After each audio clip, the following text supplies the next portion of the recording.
우리는 오늘 예수님의 설교 중에서 가장 유명한 설교로 알려진 산상설교에 이르게 되었습니다.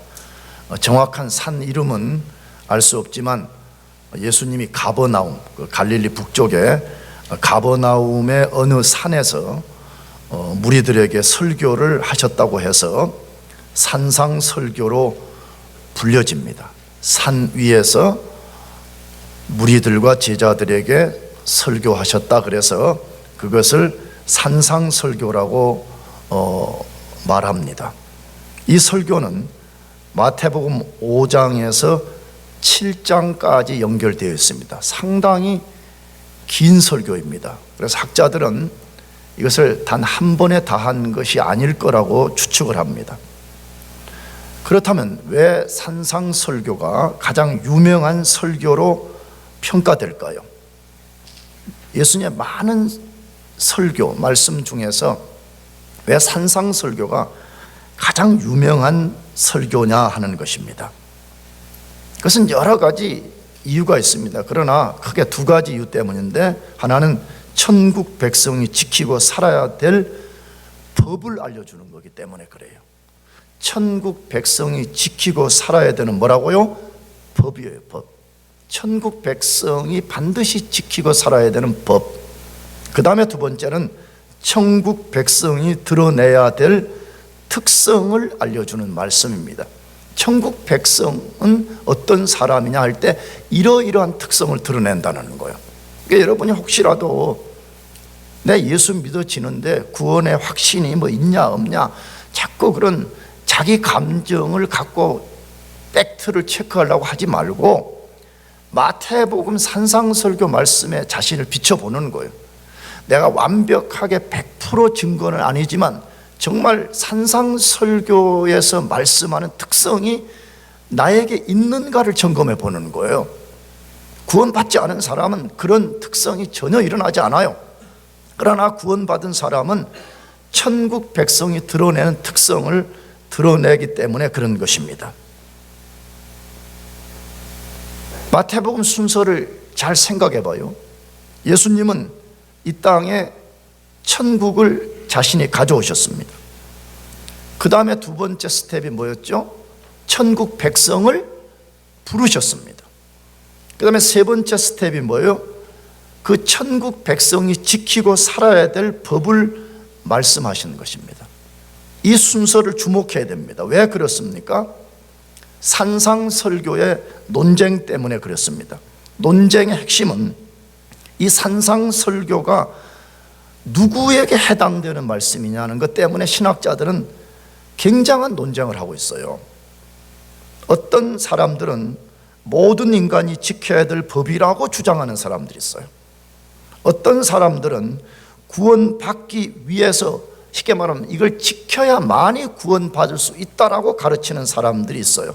또 그 외에 뭐 여러 주장들이 있어요. 그러나 여러분들은 별로 안 중요할 것 같아서 소개 안 하는데, 그러나 그런 주장들은 틀린 것입니다. 왜 그렇습니까? 인간이 구약 율법의 한 부분인 십계명도 온전히 못 지키는데 어떻게 십계명보다 훨씬 강하게 요구하는 산상설교의 법을 지킬 수가 있겠습니까? 이 말이 무슨 이해돼요? 자, 그럼 잘 비교해보라 이거예요. 아주 단순하게 구약 율법의 한 부분인 십계명에서는 살인을 뭐라고 정의했어요? 살인은 문자 그대로 그냥 사람을 죽이면 살인인 거예요. 근데 예수님이 말씀하는 산상설교에서 살인의 정의는 뭐죠? 사람을 문자적으로 죽인 것 플러스 다른 사람을 뭐하기만 해도요? 미워하기만 해도 살인이라고 말씀했습니다. 그렇다면 산상설교를 온전히 지켜서 구원에 이룰 수 있는 사람이 있겠어요, 없겠어요? 답해봐요. 있어요, 없어요? 없는 거잖아요. 너무 자명한 거잖아요. 그러므로 산상설교는 이걸 지키면 구원받는다는 말이 절대로 아니에요. 산상설교는 예수님을 믿어서 구원받고 구원받은 사람 속에 들어와 있는 성령의 능력을 의지하고 그 능력으로서 이걸 지키라고 우리에게 주어진 법인 거예요. 그러니까 이걸 지키면 구원받는 것이 정확하게, 다시 말하면 예수 믿어 구원받은 사람이 성령의 능력을 의지해서 지키고 살도록 주신 법인 것입니다. 그러므로 구원받지 않은 사람은 산상설교의 삶을 살아낼 수가 없습니다. 불가능해요, 이거 자체가. 아까도 말씀했잖아요. 십계명보다 훨씬 더 깊고 강도 높은 요구를 하기 때문에 자연인의 능력으로는 절대 이걸 지켜낼 수가 없어요. 오직 성령의 능력 속에 사는 성도들만이 지킬 수 있는 법인 것입니다. 그런데 우리는 산상설교에서 첫 부분에서 가장 중요한 팔복을 만나고 있습니다. 산상설교에서 가장 중요한 것이 예수님이 말씀한 8개의 복, 팔복을 말씀하셨는데 우리가 이것을 이제 읽게 된 것이에요. 왜 이것이 그토록 중요하냐 하는 것이에요.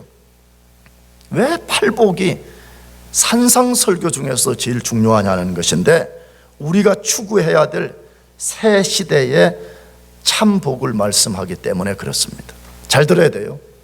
이 세상의 복이라고 지금 말하잖아요. 죄로 지배된 이 세상 가운데 예수님이 이 땅에 오심으로써 새 시대를 가져왔습니다. 믿습니까? 눈에 보이지 않지만 새 시대라고 하는 천국을 이 세상 속에 누룩처럼 가지고 들어오셨는데, 새 시대의 진짜 복이 뭐냐는 거예요. 새 시대가 추구하는 진짜 복이 뭐냐, 이것을 말씀하기 때문에 중요하지 않을 수가 없는 것이에요. 모든 사람은 복을 원합니다. 복을 원하지 않는 사람이 어디 있어요? 아까 야베스 기도도 내가 새벽 기도 때 말씀했잖아요. 예전에 내가 가진 개역 한글 성경은 복에 뭘 더하십시오? 복을 더하. 왜? 너무 우리가 복이 좋으니까 시간 복 중에서 최고의 복을 주십시오, 이런 식으로 막 우리는 복 그래요. 막 물불을 안 가리잖아요. 문제는 세상 사람들이 구하는 복이 참복이 아니라는 데 있습니다. 왜 참복이 아니죠? 이게 새 시대의 관점에서 보면 그것은 철저하게 세상적이고 외형적, 앞으로 우리가 마태복음에서 만나겠지만 바리새인 서기관들이 추구하는 복이잖아요. 겉이 어떠냐, 남이 보기에 어떠냐, 맨날 외형적인 것, 유물론적이라는 말은 뭐예요? 유물, 이 자체는, 물질 자체는 악한 것이 아니지만 이 물질, 돈이요, 뭐 금이요, 보석이요, 이것만을 목적으로 삼는 것, 그걸 유물론적이라 그러잖아요. 왜 그것이 잘못됐다고 말해요? 그런 것들은 언젠가 사라져버릴 것이기 때문에 그렇습니다. 언젠가 뭐 한다고요? 사라져버립니다. 우리가 속임당하면 안 됩니다. 언젠가 바람처럼 사라져버릴 그것을 붙잡고 있는 것이 문제인 것입니다. 그래서 예수님이 참복에 대해서 말씀하신, 진짜 새 시대 속에 사는 백성들의 참복이 뭐냐, 그것을 말씀했는데, 이 참복, 다시 말하면 성경엔 참이라는 말은 없어요. 그러나 하도 가짜 복이 많으니까 제가 참복이라고 했는데, 이 복이라는 헬라어는 마카리온 이렇게 돼 있어요. 마카리오이 그러면 복이 또다 뭐 이런 건데, 이 말의 원래 헬라어의 출발은 라틴어 비아투드스에서 온 말이에요. 근데 이 말이 갖고 있는 뜻이 뭐냐 그러면 하나님이 주시는 신적 기쁨을 말하는 것입니다. 이것은 세상에서 얻을 수 있는 것이 아니에요. 한마디로 말하면 하나님이라는 신이 누리고 있는 그 기쁨을 우리가 맛보는 거예요. 신적 기쁨을 복이라고 지금 표현하는 것이. 나가서 환경에 영향받지 않는 최고로 행복한 상태, 그것을 비아투스라고 말하는 것이에요. 그 다음에 혹은 하나님과 온전한 관계 속에 있는 상태, 그것을 참복이라 그렇게 말씀하고 있는 것입니다. 무슨 말이죠? 예수님이 가져오신 천국의 원리를 따라 살 때만이 진짜 복을 우리가 경험하게 된다는 거예요. 믿으시기 바랍니다. 예수님이 가져오신 무슨 원리로 살 때요? 천국의 원리를 따라 살 때만이 진짜 복을 우리가 경험하게 된다는 것이에요. 그런데 오늘은 이 8개 복 중에서 2가지만 설교하려고 합니다. 내가 언제 아주 오래전에 새벽기도 때는 이걸 하나씩 설교를 했는데, 내가 요즘 여러분들 보니까 여러분의 인내 한계가 그렇게는 못 견딜 것 같아. 그래서 내가 양보를 해서 2개씩 하려고 그래. 몇 개씩요? 2개씩. 그러니까 잘 견뎌보시기 바랍니다. 자, 그러면 우리가 추구해야 될 참복이 뭐냐 하는 것이에요. 뭘 우리가 진짜 추구하면서 살아야 되냐 하는 것이에요. 첫 번째로는 자기 심령이 가난하게 되는 것입니다. 자기 심령이 어떻게 되는 거요? 가난하게 되는 것이에요. 자기의 심령이 가난해지도록 하는 것이 복이라 그렇게 말씀해요. 마태복음 5장 3절에 심령이 가난한 자는 복이 있나니 천국이 그들의 것이며 라고 말씀했습니다. 예수님이 새 시대의 제일 첫 번째 복을 말씀하는데 심령이 가난해지는 것이라고 말씀합니다. 딱 봐도 세상이 추구하는 것과 얼마나 다른지를 단번에 알 수 있습니다. 세상은 이런 것 기뚱으로도 듣지 않습니다. 다 부자 되려고 그러잖아요. 그런데 예수님이 지금 뭐라고 말해요? 새 시대의 제일 첫 번째 복은 심령이 뭐해지는 거라고요? 가난해지는 거라고 말해요. 이게 세상과 완전히 지금 다른 것을 말하는 거예요. 세상 사람들이 볼 때는 줘서 말도 안 되는 걸 복이라 그래, 이렇게 하는, 이걸 지금 예수님이 말씀하시는 거예요.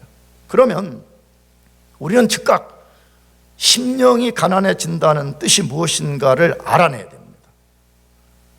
그러면 심령이라는 것은 뭐예요?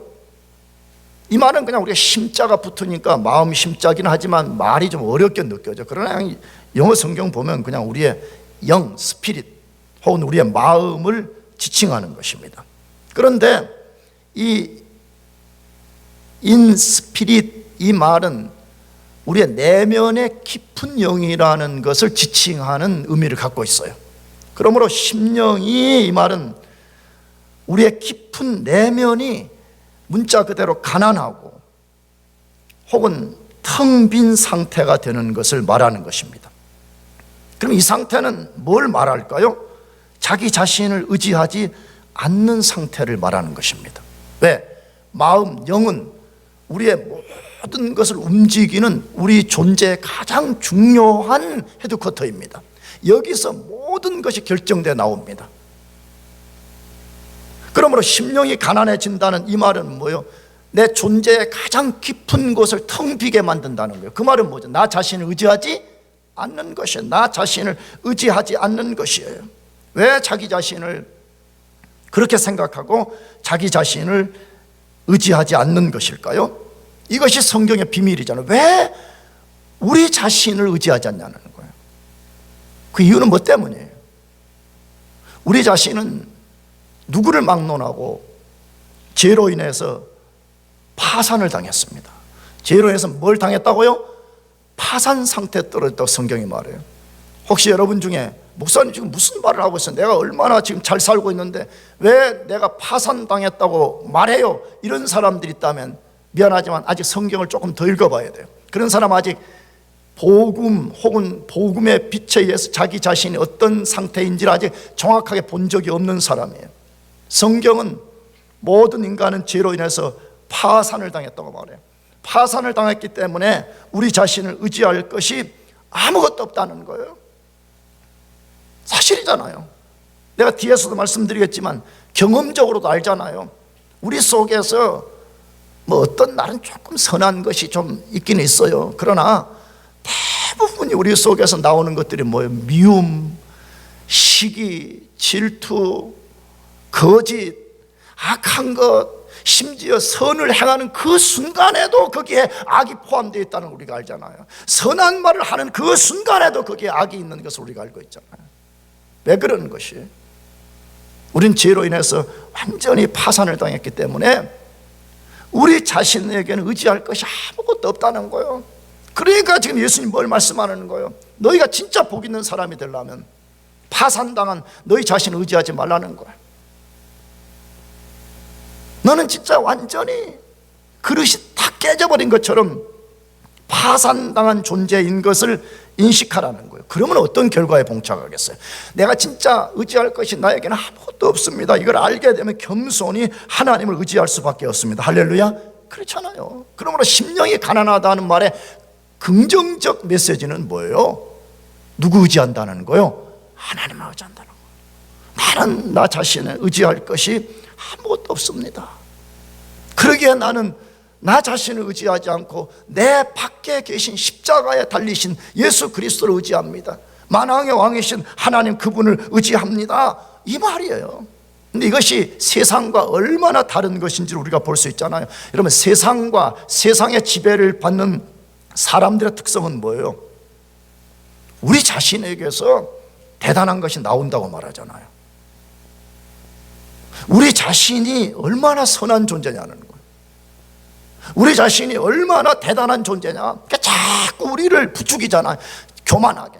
마귀가 에덴 동산에서 아담 하와를 부추긴 것처럼 너도 하나님 될 수 있다는 거예요. 너도 얼마든지 너가 너 자신을 컨트롤할 수 있고 심지어 너 자신이 너를 만족시킬 수 있다고 부추기고 있습니다. 그러나 다시 우리 자신을 봅시다. 우리 경험적으로 우리 하나님 없이 우리 자신이 우리 자신을 완전히 만족시킬 수 있어요, 없어요? 불가하잖아요. 얼마나 많이 외롭고 고독하고 좌절감을 갖고 미움이 생기고 우리 속에 죄가 그냥 파도처럼 그냥 일렁거리는 것을 우리가 얼마나 많이 봐요. 경험적으로도 아닌 것을 우리가 알고 있잖아요. 그런데 세상이 자꾸 속이는 거예요. 심지어 죄가 우리 자신을 속여요. 너 하나님 없이도 너 굉장히 선하다. 너 자신을 너가 만족시킬 수 있다. 너 자신을 너가 충분하게 컨트롤할 수 있다 라고 자꾸 속이는 거잖아요. 근데 경험적으로 아니잖아요. 나가서 성경도 절대 아니라고 말합니다. 어디에서? 고린도후서 3장 5절 말씀인데 매우 중요한 말씀이에요. 같이 읽어보겠습니다. 시작. 우리가 무슨 일이든지 우리에게서 난 것 같이 스스로 만족할 것이 아니니 우리의 만족은 오직 하나님으로부터 나느니라. 여러분, 이 말씀을 믿으시기 바랍니다. 아멘. 뭐라고 말해요? 우리가 무슨 일이든지 우리에게서 난 것 같이 스스로 만족할 것이 아니니. 이 말은 뭐죠? 여러 설명이 필요하지만 지금 이 설교와 관련해서는 뭐예요? 여러분, 우리에게 어떤 것이 만족된 것이 있다면 그건 우리 스스로에게서 나온 것이 아니고 하나님이 주셨다는 거예요. 여러분이 믿든 안 믿든, 세상 사람들이 믿든 안 믿든 어떤 것이 만족스러운 것이 있다면 그 모든 것은 하나님께로부터 왔다는 것이에요. 그러므로 우리를 진짜 만족시키는 것은 우리 자신에게는 하나도 없다는 거예요. 하나도 없어요. 그걸 일찍 깨닫는 것이 지혜예요. 그것이 일찍 깨닫는 사람이 진짜 믿음이 좋은 사람인 거예요. 뭐라고 말했어요? 우리의 만족은 오직 누구께로부터 나느니라? 하나님께로. 하나님으로부터만 우리를 만족시키는 게 있어요. 여러분, 그것을 꽉 믿으시기 바랍니다. 그걸 일찍 믿어요. 꼭 나처럼 60 돼야지. 나 아직 물론 60은 아니에요.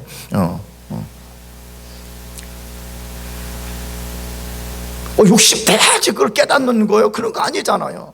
다윗은 말해요. 시편이나 다윗이 쓴 성경을 읽어보게 되면 10대에 벌써 우리가 60이 돼도 못 깨닫는 것을 다 깨달아가지고 말해요. 하나님을 찬양하고 하나님께 영광을 돌리는 모습을 보잖아요. 여러분, 우리를 진짜 만족시킬 수 있는 것은 우리 자신에게서는 전혀 없어요. 하나님께만 있어요. 여러분, 그것을 꽉 믿고 살기를 축복합니다. 그것을 믿고 사는 사람이 지혜로운 사람이에요. 만일에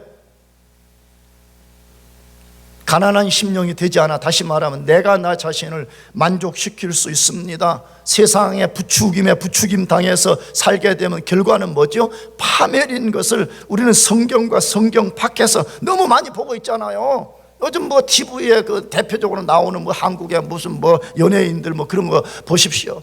뭐예요? 우리가 우리 인생을 컨트롤할 수 있고 우리가 우리를 만족시킬 수 있다고 하니까 결과가 어떻게 되는 거예요? 최종 결과는 아직 모르지만 대충 진행되는 거 보면 파멸 외에는 아무것도 없잖아요. 얼마나 부끄러운 일이에요 지금요. 그게 글쎄 결과는 어떻게 되는지 난 모르겠지만 매일매일 그들의 모든 더러운 치부가 그냥 단 하나도 빠짐없이 드러나는 것처럼 비춰질 때 나는 그걸 보면서 본인들도 가슴 아프겠지만 그들을 낳은 부모들, 그들을 양육한 부모들이 얼마나 고통스러울까 하는 그 생각에 나는 늘 많이 사로잡혀요.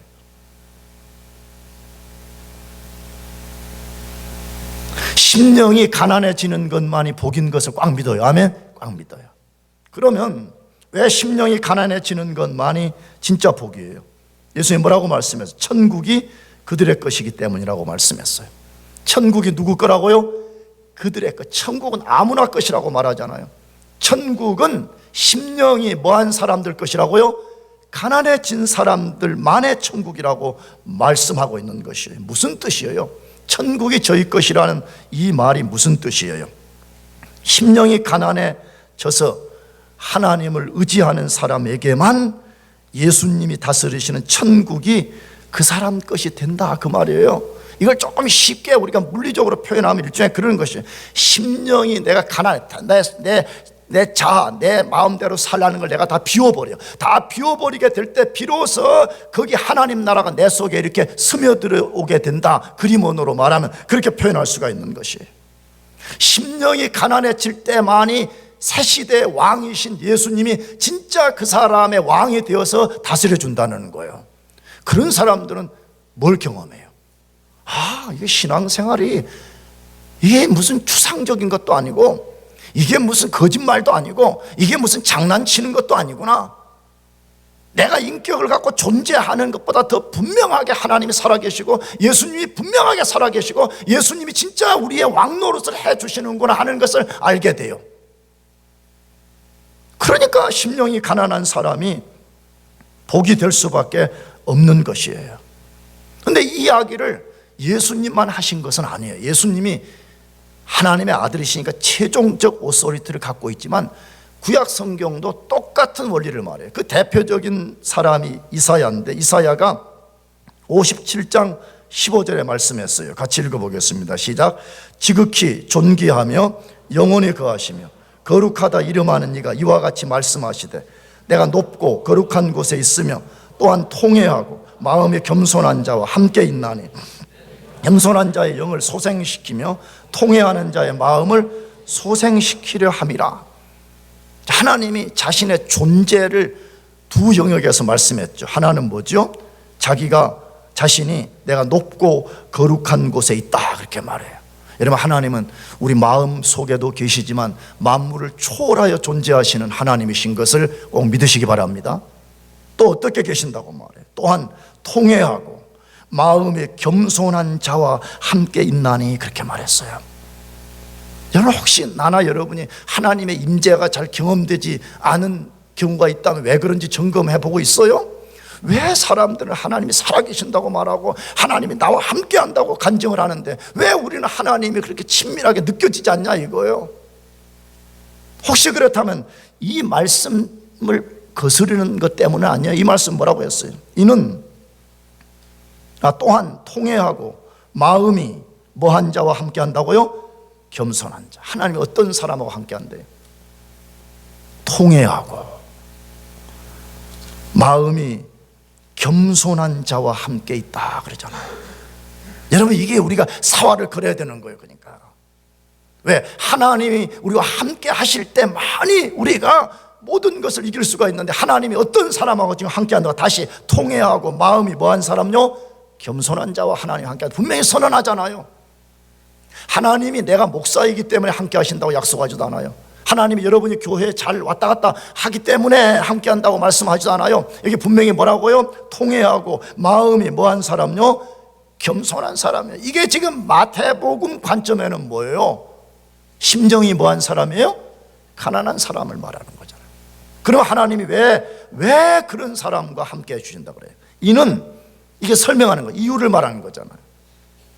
겸손한 자의 영을 소생시키며 통회하는 자의 마음을 소생시키려 함이라 그렇게 돼 있죠. 진짜 하나님 앞에 심령이 가난해지고 겸손한 우리가 영의 자세를 갖게 되면 하나님이 그 사람과 함께하는 걸 경험하게 된다는 것이, 하나님이 그 사람의 영을 소성케 하는 것을 경험하게 된다는. 문제는 뭐냐? 거짓 통회. 문제는 뭐냐? 거짓된 심령의 가난한 상태를 갖는다는 거예요. 얼마든지 그렇게 할 수 있습니다. 신앙이 여기 있는 목사부터 와서 종교 행위를 뭘 하기는 하는데 자기 내면에 영적 어떤 그런 것이 없어요. 하나님이 함께 하신다, 하나님이 내 영을 소성시켜준다, 이걸 경험하지 못하는 거. 왜 그러는 것이요? 거짓 겸손, 거짓 심령의 가난함 속에 빠지기 때문에 그러는 것이.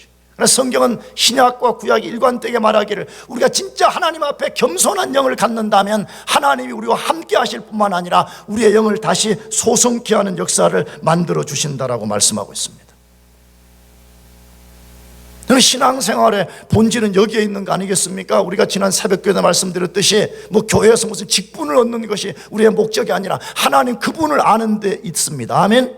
나가서 우리의 심령이 가난해지고 하나님이 우리와 함께 하시는 것을 경험하고 그분이 우리의 시들어진 영혼에 새 힘을 공급하는 것, 이걸 경험하는 거잖아요.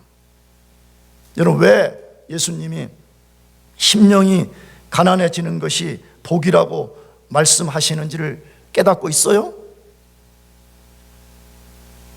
왜 예수님이 세상과 우리의 본래적 마음과 정반대의 것을 요구하는 것이 복이 되는지를 깨닫고 있냐는 것이에요. 여러분이 만약 이것을 이해하고 있다면 심령이 가난해지기를 축복합니다. 마지막 두 번째로 우리가 추구해야 될, 자, 그럼 우리가 추구해야 될 새 시대 복은 무엇일까요? 두 번째로 말씀드리겠습니다. 그것은 모든 죄에 대해서 애통하는 것입니다. 모든 죄에 대해서 뭐 하는 거라고요? 애통하는 것이 복이 있다고 말합니다. 모든 죄에 대해서 애통하는 것이라고 말합니다. 마태복음 5장 4절에 애통하는 자는 복이 있나니 그들이 위로를 받을 것이며 라고 말씀했습니다. 애통하는 자는 복이 있다. 애통하는 자는 복이 있나니 그들이 위로를 받을 것이며 라고 말씀했습니다. 애통은 심히 근심한다, 고통스럽게 슬퍼한다, 그 뜻을 갖고 있습니다. 이것도 세상과 얼마나 달라요. 세상 사람들은 어떻게 하든지 심히 근심하지 않고 고통스럽게 슬퍼하지 않으려고 몸부림을 치는 거잖아요. 그런데 왜 예수님은 애통하는 자가 복이 있다고 말씀하실까요?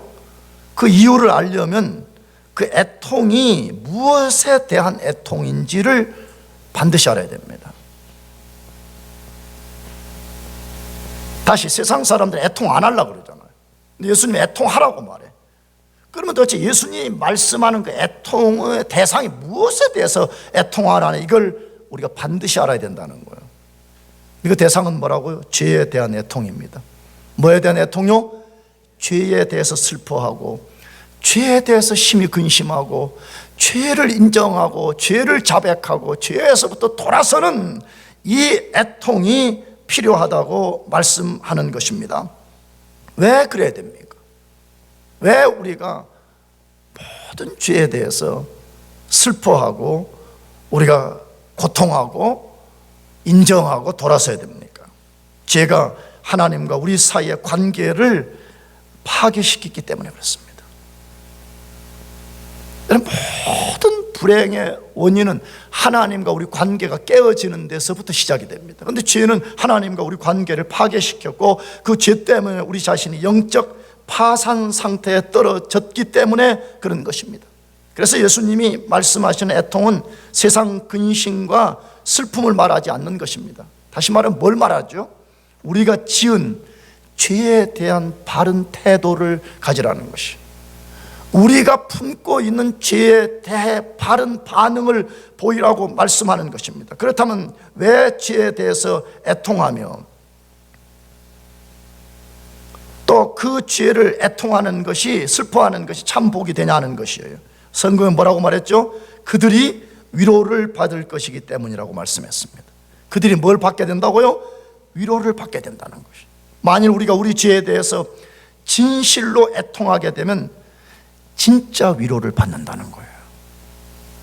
내가 뒤에서도 한 번 더 강조하겠지만 왜 우리가 하나님 앞에 아픈 상처를 부여잡고 와서 기도하는데도 하나님으로부터 오는 위로가 없는 거예요.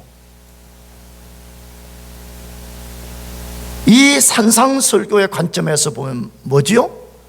진짜 애통하지 않는다는 거예요. 거짓 애통을 한다는 거예요. 나가서 하나님의 뜻을 따르는 애통이 아니라 세상적 근심 때문에 슬퍼한다는 거예요. 다시 말하면 성령이 죄라고 말하는 것에 귀를 기울이지 않고 내가 다른 것에 관심을 갖고 슬퍼하기 때문에 거기는 진짜 위로가 없는 것이에요. 그러나 성경은 뭐라고 말해요? 우리가 진짜 죄에 대해서 애통하면 이것이 복이 된다는 거예요. 왜? 하나님이 그 사람을 뭐 해 주실 것이요? 위로해 주실 것이라는 거예요. 믿으시기 바랍니다. 내가 지난주에 너무 마음 아픈 일이 나에게 있었어요. 그래서 나 운동 가면서 1시간 동안 진짜 하나님 앞에 진심으로 내가 하나님께 내가 회개했어요. 하나님, 이것이 나의 죄라면 하나님 이것을 용서해 주십시오. 근데 그렇게 하고 났더니 진짜 내 마음이 새털처럼 가벼워지는 걸 느꼈어요. 내 자신이 그냥 온갖 더러운 오물을 뒤집어 쓰고 있다가 그냥 물로 그냥 내 영혼을 확 씻어내는 것처럼 그 기쁨을 내가 경험하게 됐어요. 왜? 성경이 말하잖아요. 우리가 진짜 애통한다면 성령이 죄라고 말하는 그걸 나도 같이 인정하면서 슬퍼하고 후회하고 그것으로부터 돌이키면 하나님이 우리에게 위로를 주신다는 거예요. 왜? 어떻게 해서 그것이 위로가 되는 것이에요? 하나님은 우리가 죄 짓고 우리 죄를 인정하고 애통하면요 용서해 주시기 때문이에요.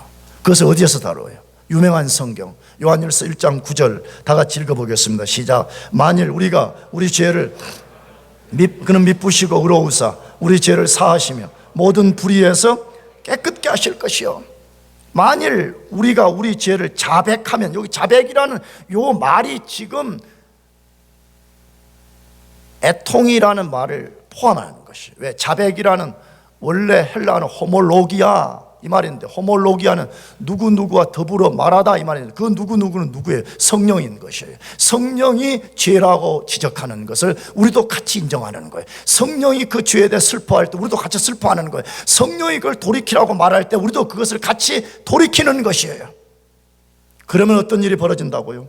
그는 미쁘시고 의로우사, 하나님은 미쁘시다고 말해, 의롭다고 말씀해, 신실해요.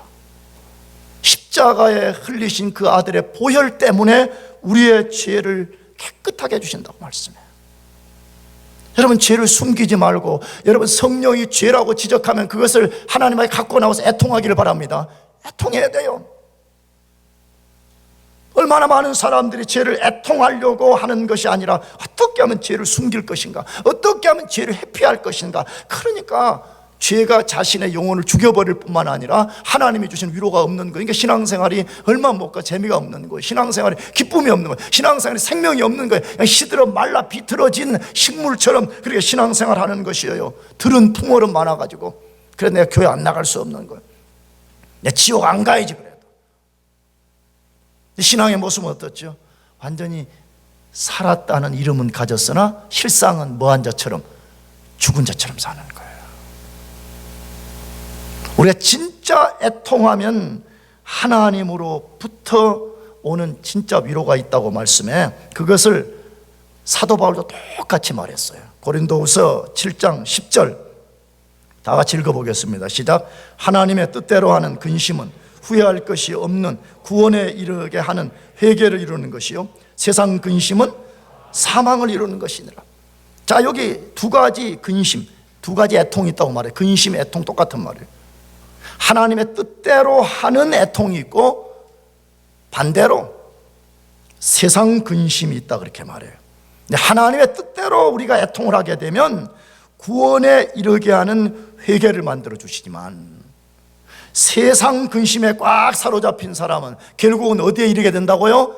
사망에 이르게 된다라고 말씀해요. 그 대표적인 예가 누구죠? 가롯 유다와 사도 베드로였습니다. 가롯 유다와 사도 베드로가 똑같이 예수님을 부인했습니다. 똑같아요. 사실은 퀄리티가 똑같이 했어요. 근데 우리가 알잖아요. 가롯 유다는 문자 그대로 사망에 떨어져 버렸어요. 베드로는 구원을 받았잖아요. 그러면 똑같이 부인했는데 왜 가롯 유다는 파멸에 떨어졌고 베드로는 왜 구원받았어요? 물론 선택 이론이 하나 있긴 있지만 이 본문과 관련해서는 뭐예요? 두 사람이 후에 슬퍼하기는 똑같이 했습니다. 그런데 그 내용을 들여다보면 베드로는 진짜 하나님 앞에 애통했습니다. 가룟 유다는 뭐였죠? 세상적 슬픔이었습니다. 차이점은 뭐예요? 베드로는 자기가 지은 죄가 하나님께 반역을 꾀했다는 것을 깨닫고 죄를 인정하고 하나님께로 다시 돌아갔습니다. 가룟 유다는 뭐였죠? 슬퍼하긴 했지만 세상적 슬픔이 어떤 면에서 하나님을 반역했다고 생각하지 않고, 야, 내가 명세기 12 제자 중에 한 명이었는데 내가 그런 짓을 해 하는 자기 실망 때문에 찾아오는 후회를 한 것이에요. 전혀 달랐습니다. 여러분, 지금도 똑같아요. 우리가 다 죄 짓고 다 우리가 허물이 많은데 어떤 사람들은 하나님 앞에 죄 용서받고 살아나는 사람이 있는가 하면, 어떤 사람은 계속 그 며칠째 화장실 못 간 변비 걸린 사람처럼 말해요. 죄에 짓눌려 가지고 말해요. 왜 그런 것이에요? 진짜 애통하지 않기 때문에 그래요. 진짜 죄에 대해서 애통하지 않기 때문에 그래요. 나의 심령이 죄 때문에 파산되었다는 것을 인정할 줄 모르기 때문에 그렇게 되는 것이에요. 여러분, 뭐가 진짜 복인지라면 다시 생각해 봅시다. 계속 죄에 짓눌려 살면서 생명과 기쁨이 없이 사는 것이 복이에요? 아니면 비록 내가 죄를 지었지만 그 죄를 하나님 앞에 나가서 진심으로 애통하게 될 때 하나님이 그 죄를 맑게 씻어주시고 모든 죄의 짐을 벗겨주시고, 그것이 복이에요. 당연히 후자가 아니겠어요? 그래서 시편 51편 17절에도 똑같은 말씀을 하는데 마지막으로 읽어보겠습니다. 같이 시작. 하나님께서 상한 심령을, 하나님이여 상하고 통회하는 마음을 주께서 멸시하지 아니하시리라. 하나님께서 구하시는 제사는 무슨 심령이라? 상한 심령이라고 말해요. 하나님이 원하시는 것은 상하고 통회하는 마음을 원한단 말이에요. 근데 상한 심령이란 말이 무슨 말이에요? 상처난 심령이라 그 말이지요. 근데 이 말의 원래 말은 이런 개념을 조각조각 나버렸다. 우리의 마음이 그냥 조각조각 그냥 갈갈이 찢겨져 버렸다. 왜? 죄 때문에. 그것을 하나님 갖고 나와서 그 상태 그대로 갖고 나와서, 하나님, 내가 죄 때문에 내 마음이 갈갈이 찢어져 버렸습니다. 하나님, 내가 죄를 지었습니다. 하나님, 이것을 용서해 주십시오. 하나님, 이것을 하나님의 아들 예수의 보혈을 깨끗이 씻어 주십시오. 하나님께 그것을 구할 때에 하나님께서 그것을 멸시하지 아니하시고 죄로 조각난 우리의 마음을 다시 맞춰주시고, 죄 때문에 더럽혀진 것을 깨끗이 씻어주시고, 죄 때문에 무거워졌던 것들을 다 벗겨내시고 우리를 새 털처럼 가볍게 하시고, 하나님 안에서 우리가 다시 그 기쁨을 누리고 다시 그 생명을 누리게 해주신다고 약속하고 있습니다. 사랑하는 교회 여러분, 새 시대의 복이 뭔가를 다시 생각합시다.